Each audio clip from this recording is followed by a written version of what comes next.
Hello, everybody. This is Louise Eddington again, Cosmic Owl Astrology. The Cosmic Owl, I am a wisdom weaver. I weave the stars and the asteroids and the tarot and whatever needs to be woven to give you guidance. But today I am going to look at the chart of Kamala Harris. And, you know, uh, in fact, there's so much I want to say about this that I will say I'm going to look at the basics today. I'll probably do some follow-up videos as well. But I'm also going to be using her chart a lot in a planned Venus Star Point Level 1 course that's coming up very soon. And it's going to be pretty inexpensive. So if you want to understand the ins and outs of the Venus star point work, which is so prominent in her chart, watch this space for that. So, but I also, putting in the link below, I've actually also started another section in my Substack publication that is going to be talking a lot about politics. And I feel so called to call you to action, to get to work, as she says. This is a big time in our lives in the US. And if you're elsewhere, I invite you to just follow along and join the excitement. And one of the things that this campaign and Kamala Harris herself has ignited is this sense of fun, this sense of excitement, and it's all in her chart, and it's all in the current Venus star point, which was at 14 degrees Gemini, and it was conjunct the north node of Uranus. So, all of these things come together, and her chart ties in so well with Joe Biden's once you look at the Venus star point work as well.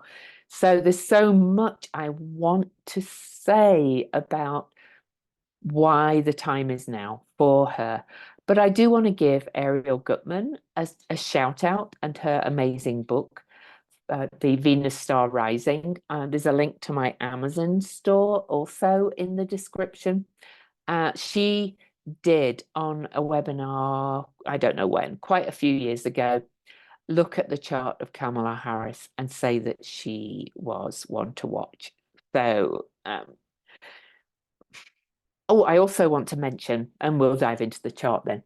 I am putting on a conference later this year, a free kind of online conference. I will be selling the recordings for a very small amount, but it's going to be free at first. And I am calling it Quantum Astrology. There's a tagline as well. But I do want to say that I think as we move into the new paradigm, we have to move away from this linear predictive kind of model of astrology and the rigid rules, and include, at least at a higher level, some of these more what I'm going to call wave energies, like the Venus star point and the planetary nodes and things, because they are in play as we move into this unprecedented time. Okay, enough on that. All the links are in the description. Well, not for the conference because I haven't set that up yet. It's going to be in November. I might actually bring it a little bit back a little bit earlier. So um, anyway, so share. This is Kamala's natal chart, and this is the only thing I'm going to look at today. But the main things I want to point out is when you look at a chart, you look at the pattern. She's got this most beautiful, splayed out pattern. That means she's very balanced. She's got a lot of fire. She's Gemini rising, so there's a lot of air. She's got a lot of air as well, and she's a Libra, so there's a lot of air. But there's also, some earth here as well, with Venus, Uranus, and Pluto in her fourth house. Now I'll talk about that a little bit as well. And there's some Earth here with Ceres and Black Moon Lilith in Capricorn. She's a little light on water, but you would initially see, but then you look at this, she's got Mercury and Neptune in Scorpio. You know, she's a little bit, unbalanced in the elements if we really want to go to that. So let me quickly give you a score. I'm not going to share the thing, but in the scoring system, fire 5, earth 5, air 4, water 3. But when we add all the other things in, that adds to the fire and air, because I can't look at her chart now without looking at the Venus star point because it's so critical in this. She's also very balanced in her polarities, 9 so-called masculine or yang and 8 feminine. In her modalities, which are the cardinal, fixed, and mutable signs, she's 6, 7, and 4, which is also pretty balanced. And in the house modes, we have angular houses, which are, the first ones, 1, 4, 7, and 10, and then succeedent, and then cadent houses. She has more in the succeedent houses, which are the middle ones. And really, that's really excellent to my mind for real bringing stability and solidity into our lives, all right, as well. So while I've got this up that I'm looking at, you can't see it, but it kind of tells me a few extra bits about her. There's a couple of things I do also want to mention. Her series, which I think most of you know by now, I find to be very important in charts, is out of bounds, and we currently have Ceres out of bounds. When I come back and look at the transits as we go forward, you will see that this Ceres in Capricorn is really important to one of the reasons why I think she's going to win and win big. But out of bounds kind of means eccentric and set kind of out of the box and things happening out of the ordinary to before. Okay, so there's that. She also has a couple of other things out of bounds that I don't think I really need to note. I'm just checking. No, I'm not gonna mention them at this point. All right. So overall, her chart. So we've looked at the pattern. You can see she's got a lot of connections and aspects. She's got 2 lovely grand trines, and a lot of astrologers would not count them because I use centaurs and a lot on the major asteroids and things, but I count them. So she's got this. This is an air grand trine here, and she's also got another air grand trine here. So she's very airy, and then she's also got this lovely fire and air. They all kind of speak to each other in different ways. There's so much going on in her chart. Oh, I just love her chart. So and if you are a leftist by ideals like me, I think her chart tells me that a lot of what's said about her is not strictly true, and she's gonna, anyway. So I don't want to hear any of, I've come from that angry leftist side where nothing is ever good enough and nothing is enough perfect. For an angry leftist, I've realized, we have to look for the good sometimes, especially to get us out of a mess we're in. But anyway, so she's Sun in Libra. She's born almost exactly on a full moon. Look at this. She is, so 39 minutes. She is almost like a minute away from a full moon, which incidentally matches Trump well. And I will look at her with other charts. Oh, I'm pointing to the wrong chart. So here is her full moon. And so, I will look at her and Trump's chart on another video. So a full moon, is very kind of out there. I'm kind of on a full moon, but mine's in different houses. So, it's taken me a while to get out there. But this is in the 11th and 5th houses, which is the houses of joy and fun. This is creative self-expression, taking a risk. The 11th is groups and organizations, and also bigger message, and also associated with politics as well in many ways. Also, another interesting thing, if you like, because of all that's being said by that J.D. Vance about childless women, because she has, she kind of inherited 2 children when she married her husband. And the 11th is often associated with adopted children. And she has her moon in the 11th house, and they call her Kamala, which is just lovely. So, I like that for a start. One good big reason why I think she's going to win is because Pluto is going to retrograde back into Capricorn on September the 1st. And on November the 19th, will move back into Aquarius. But Pluto is going to station direct. And let me tell you the date of that. And I'm not going to, again, get the chart. Pluto's going to station direct on October the 11th, which is 4 weeks before the election. And Pluto is going to station direct at 29 Capricorn, squaring her full moon. But there's more to that in many ways, to my mind, because when was it? On October the 10th last year, Pluto stationed direct at 27 degrees Capricorn, even closer to a square to her full moon. And Pluto is transiting through her 8th house, which is often shared resources and deeply bonded relationships. She and Biden seem to have this kind of, deep bond and deep respect and love for each other.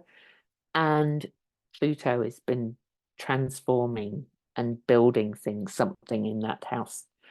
I do not subscribe to bad houses and things like that. I think Pluto has been digging something up in there, digging up her inner gold.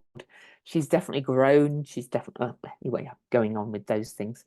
So the full moon, there we go. We have that as well. And then, so if you look at her chart by just as her natal promise, okay, so she's got that lovely full moon. And of course, we've also had the eclipse and the nodes in the transiting nodes in Aries and Libra, but we'll look at those on transits later. So I'm trying to find lines. Oh, I'm going to the wrong bit. That's why. So this is at 27 degrees. Now you can see that her full moon is in what's a wedge shape aspect pattern to Saturn, which is almost at the top of her charts, but going back into the 9th house. And the 9th house is very much about higher truth, expansion, and growth, and revealing the truth. So I'm going to say Saturn is using well, the midheaven's always at the same place. So I'm going to say it's more 9th house because it's heading back. But Saturn is also the rules and judgment and things and prosecuting. So she is a prosecutor.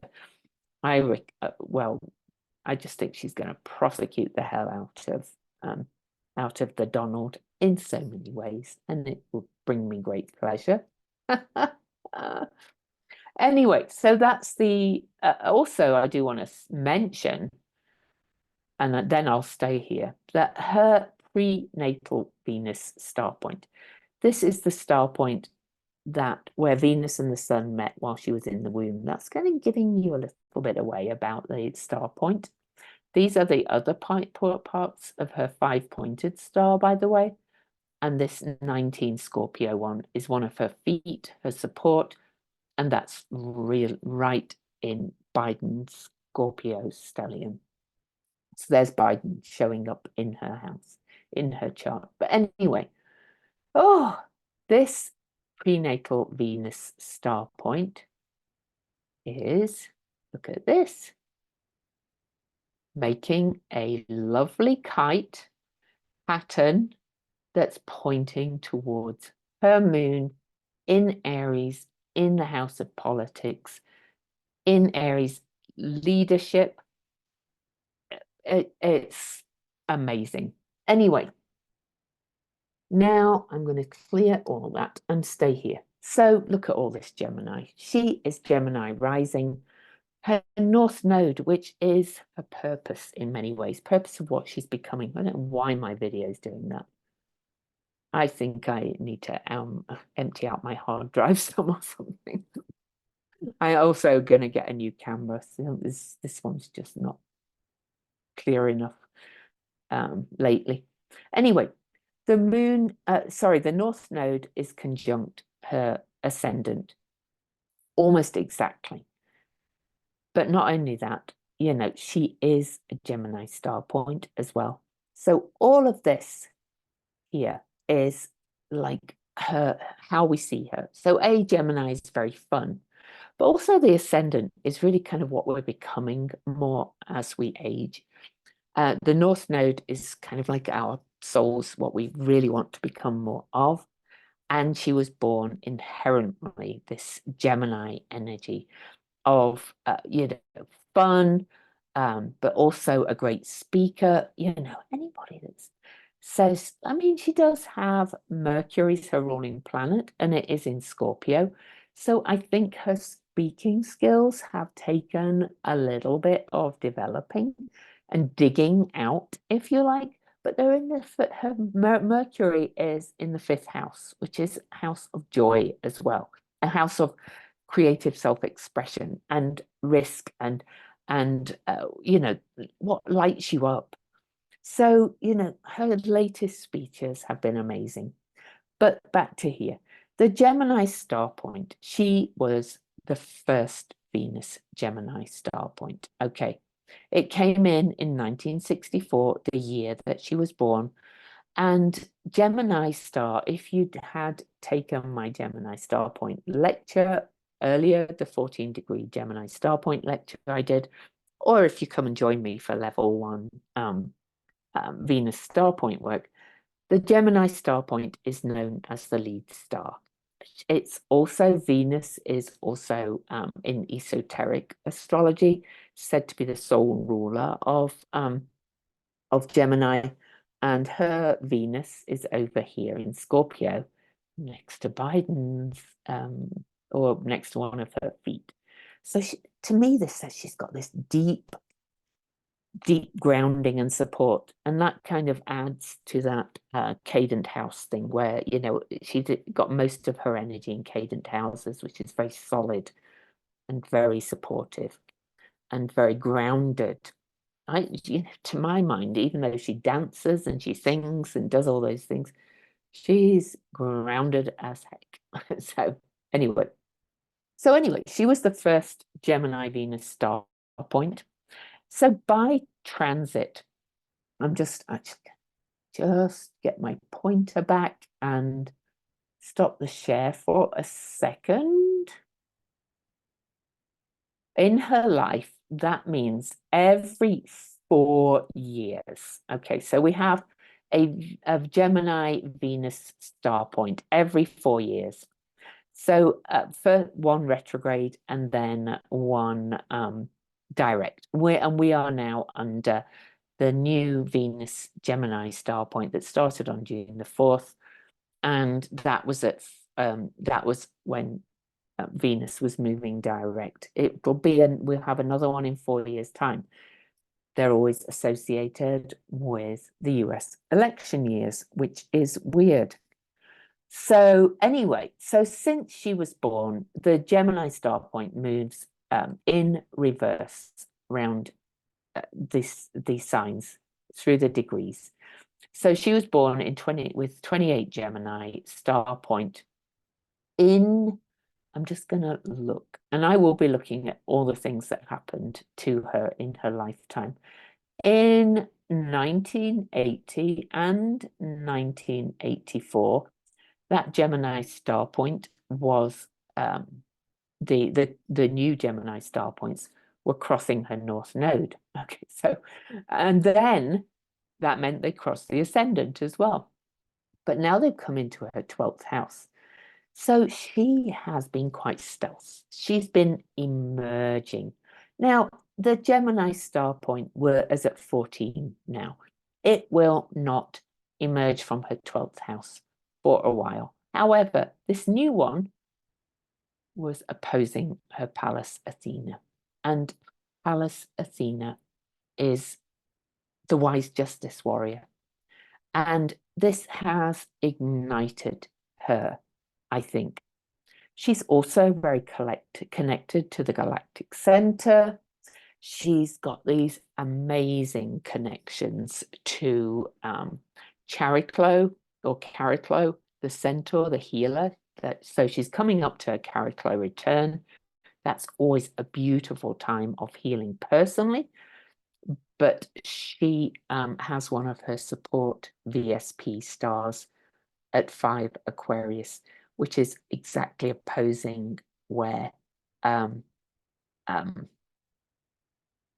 was discovered and where Mars will station retrograde in her second house just after the election. I think she's going to mop up personally for lots of reasons.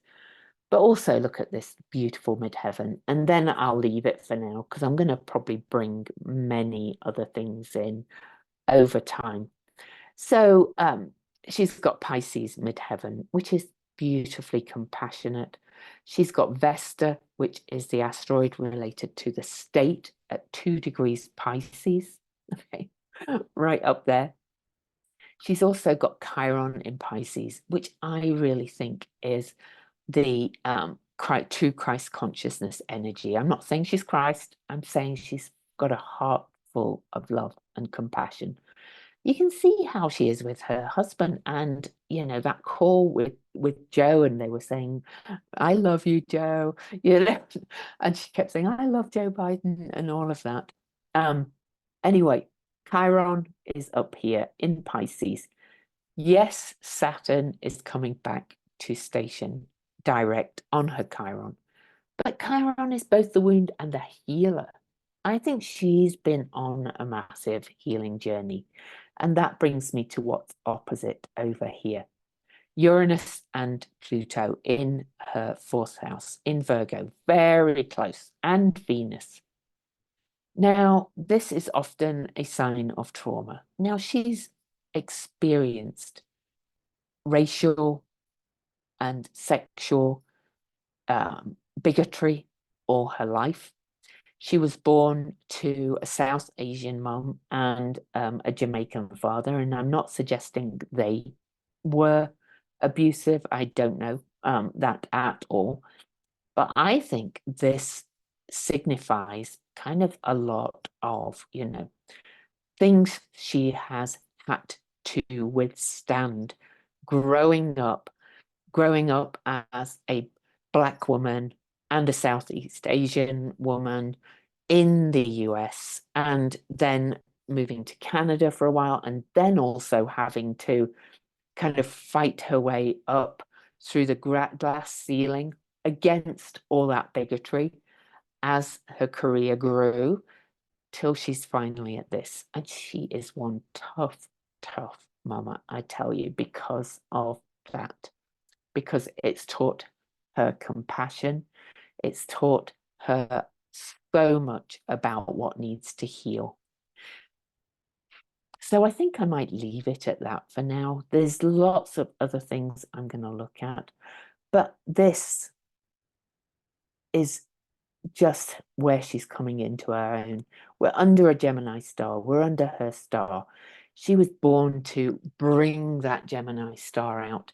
I just saw a video where she's talking to Gen Z directly, and Gen Z are registering to vote and in great numbers. And she is the meme candidate. You know, the memes are popping up everywhere. That's kind of very Gemini as well.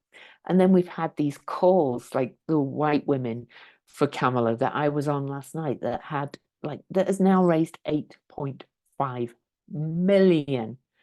Okay. And well, you know, it's just insane.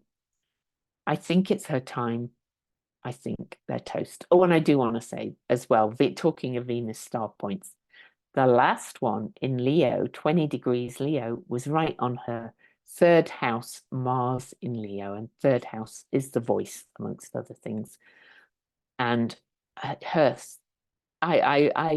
there was an astrologer in a group I'm in who said she's one of the most boring speakers I've ever listened to. Well, nothing boring about it now. Venus is the voice. All right, much love. I will do more videos and also follow my Substack and yeah, and you know, go and buy, or if you want to go and check out Ariel's book and watch for this course I'm going to offer and all the things. Talk to you later. I'm so excited. And if you're not, she's going to win, and she's going to win big, and she's igniting this big shift that's happening globally and collectively. It's not really about her. She's part of it. Much love. See you later.